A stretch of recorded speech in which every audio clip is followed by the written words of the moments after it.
નમસ્કાર, આપ જોઈ રહ્યા છો કુબેરા નાવ. હું આપની સાથે ક્રિમલ હરિયા. સપ્તાહનો પહેલો ટ્રેડિંગ સેશન અને પોઝિટિવિટી સાથેનું ક્લોઝિંગ આપણને આવતા દેખાયું અને એક બમ્પર ગ્રીન રેલી માર્કેટમાં આપણને આવતી દેખાય. નિફ્ટીની વાત કરી લઈએ, 1.6% ઉછાળા સાથે આપણને નિફ્ટી 24,774 પાસે ક્લોઝિંગ આવ્યું. એના બાદ સેન્સેક્સની જો વાત કરીએ તો અહીંયા પણ આપણને લગભગ 550 પોઈન્ટ્સનો વધારો આવતા દેખાયો અને ક્લિયરલી બુલ રન સાથે માર્કેટે આપણને ક્લોઝિંગ આપ્યું. એના મુખ્ય કારણો કે વૈશ્વિક જે તણાવ હતો મિડલ ઇસ્ટમાં એ ઓછો થયો. ડોનાલ્ડ ટ્રમ્પનું જે નિવેદન આવ્યું ત્યારબાદ થોડો ઘણો આ તણાવ જીઓપોલિટિકલ લેવલ ઉપર ઓછો થયો અને માર્કેટે આ જે ટ્રમ્પનું નિવેદન હતું એને વધાવ્યું અને ત્યારબાદ આ પોઝિટિવિટી આપણને આવતી દેખાય. સૌથી મોટું કારણ આના કારણે ક્રૂડ ઓઇલના પ્રાઇસીસમાં ઘટાડો અને આ ઘટાડો આપણને જે દેખાયો ત્યારબાદ લગભગ ક્રૂડ ઓઇલ લગભગ 5% જેટલો ઘટાડો આવ્યો અને 83.56 પ્રતિ ડોલરના આસપાસ આપણને આવતું દેખાયું ક્રૂડ. અને ત્યારબાદ આપણને ઇન્ડિયન માર્કેટ્સ એકદમ માસ્ટર સ્ટ્રોક જેવું આગળ વધતું દેખાયું. હવે વાત કરી લઈએ થોડું FIIsની બાજુ કે કેટલી રોકાણકારોએ મજબૂતી આપણને દેખાડી છે. ફોરેનના જે ઇન્વેસ્ટર્સ છે એમણે સૌથી પહેલાં તો જુલાઈમાં FIIs જે શેર્સ છે ભારતીય શેર્સમાં લગભગ 20,199 કરોડનું રોકાણ કર્યું છે. અને આ કારણ કે જે ફોરેન ઇન્વેસ્ટર્સ છે તેઓને એક ઇન્ડિયન સ્ટેબલ જે માર્કેટ છે એના ઉપર ભરોસો આપી રહ્યું છે અને એ જ કારણ કે ધીરે ધીરે ફોરેનના જે ઇન્વેસ્ટરો છે તે આપણા માર્કેટમાં ઇન્વેસ્ટ કરવા માટે ચાલુ થઈ ગયા છે. બીજી બાજુ સાઉથ કોરિયા અને જે તાઇવાનના બજારો છે એમાં કમ્પ્લીટલી અસ્થિરતા દેખાઈ રહી છે, ઇનવોલેટિલિટી દેખાઈ રહી છે અને એનું જ કારણ છે કે ફોરેન ઇન્વેસ્ટરો છે એ પાછા ભારતીય માર્કેટ તરફ ફરીથી વળ્યા છે. હવે થોડું વાત કરી લઈએ પાછું ઇન્ડિયન માર્કેટ્સમાં. સૌથી પહેલાં આજના દિવસે સેક્ટર્સ વાઇઝ જોઈએ. આ નિફ્ટી આઈટી કે જેમાં સૌથી વધારે પોઝિટિવિટી આપણને આવતી દેખાય અને નિફ્ટી આઈટી ઇન્ડેક્સ આપણને 3.28% વધારા સાથે ક્લોઝિંગમાં આવતું દેખાયું. અને એમાં સૌથી વધારે ITC અને ઇન્ફોસિસ કે જ્યાં 3.5% આસપાસનો ઉછાળો આપણને આજના દિવસે દેખાયો. ત્યારબાદ ઇન્ડિગોની વાત કરી લઈએ, 4.22% જેટલું પોઝિટિવિટી આજના દિવસે અને સેન્સેક્સનો ટોપ ગેનર આપણને ઇન્ડિગો આપતો દેખાયો.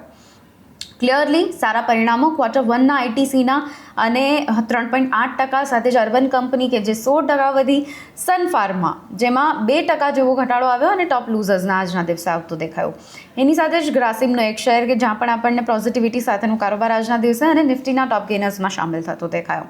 ઇન્ડિયા વિક્સની જો વાત કરી લઈએ તો ત્યાં પણ આપણને 12.2ના સ્તર ઉપર આવતું દેખાયું. એટલે ક્લિયરલી એનું પોઝિટિવ ઇમ્પેક્ટ આપણને ઇન્ડિયન રૂપીમાં આવતું દેખાયું અને રૂપી આપણને પોઝિટિવિટી સાથે ક્લોઝિંગ આવતું દેખાયું.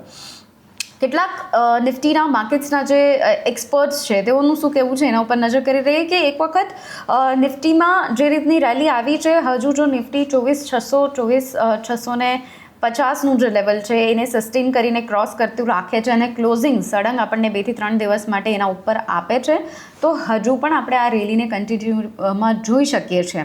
કારણ કે બીજી તરફ છેલ્લા ઘણા સમયથી નિફ્ટીએ બહુ જ લાલ નિશાનમાં એમ કહી શકીએ કે આપણે એને કારોબાર આપ્યું હતું, પરંતુ હવે એક રેલી આપણને આવતી દેખાઈ રહી છે અને એની પોઝિટિવ ઇમ્પેક્ટ આપણને આવતી દેખાઈ રહી છે, જેનું કારણ છે કે લોકો ઇન્વેસ્ટ કરવા માટે પણ હવે આવી રહ્યા છે.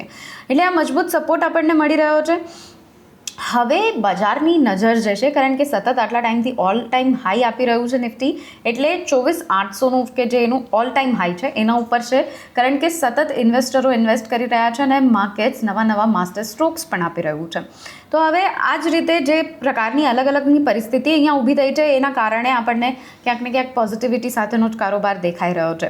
આ બધા જ ઇન્વેસ્ટર્સ છે કે જે FIIs પાસેથી આપણને આવી રહ્યા છે અને એની સામે જે ગ્લોબલ પોલિટિકલ જે અત્યારની પરિસ્થિતિ છે એ ક્યાંક ને ક્યાંક ઇન્ડિયન માર્કેટ્સને સપોર્ટ પણ કરી રહી છે. એટલે માર્કેટમાં ક્લિયરલી રેલી આપણને આ મહિનાના શરૂઆતમાં આવતી દેખાઈ અને હજુ પણ આપણને આવતા દેખાશે.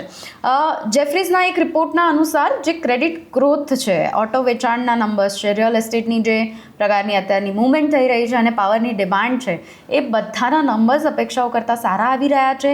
એટલે ફાઇનાન્શિયલી ફોર્મેટ્સ ઉપર જો વાત કરીએ તો પણ આપણને ક્યાંક ને ક્યાંક પોઝિટિવ આંકડાઓ આવી રહ્યા છે અને આ બધાને જોતા જ્યારે ઇન્ડિયન ઇકોનોમીની પણ આપણે વાત કરીએ છીએ ત્યારે પોઝિટિવિટી સાથેનો જ હવે ફ્યુચર આપણે જોઈ રહ્યા છે અને એ જ કારણ છે કે ક્યાંક ને ક્યાંક ઇન્વેસ્ટર્સ વધારે પડતા ઇન્વેસ્ટ કરવા માટે હજુ પણ પ્રેરિત થઈ રહ્યા છે. આજના દિવસે પોઝિટિવિટી સાથેનું માર્કેટનું ક્લોઝિંગ અને હવે આવતીકાલે કઈ રીતની પરિસ્થિતિ રહેશે, કઈ રીતના ગ્લોબલ માર્કેટ્સના સંકેતો આવતા રહેશે, એના ઉપર માર્કેટ્સની નજર રહેશે કે માર્કેટ હવે ઓલ ટાઈમ હાઈ બનાવે છે કે નહીં, અને બનાવે છે તો કેટલું જલ્દી બનાવે છે. અને એ જ જોવા માટે આપ પણ જોડાયેલા રહો કુબેરા નાવ સાથે. પરંતુ એક ફાઇનાન્શિયલ ડિસ્ક્લેમર કે જ્યારે પણ તમે ઇન્વેસ્ટ કરો છો ત્યારે તમારા પોતાના પર્સનલ ફાઇનાન્શિયલ એડવાઇઝરની સલાહ જરૂરથી લો અને ત્યારબાદ જ ઇન્વેસ્ટ કરો. અને વધુ અપડેટ્સ માટે જોડાયેલા રહો કુબેરા નાવ સાથે.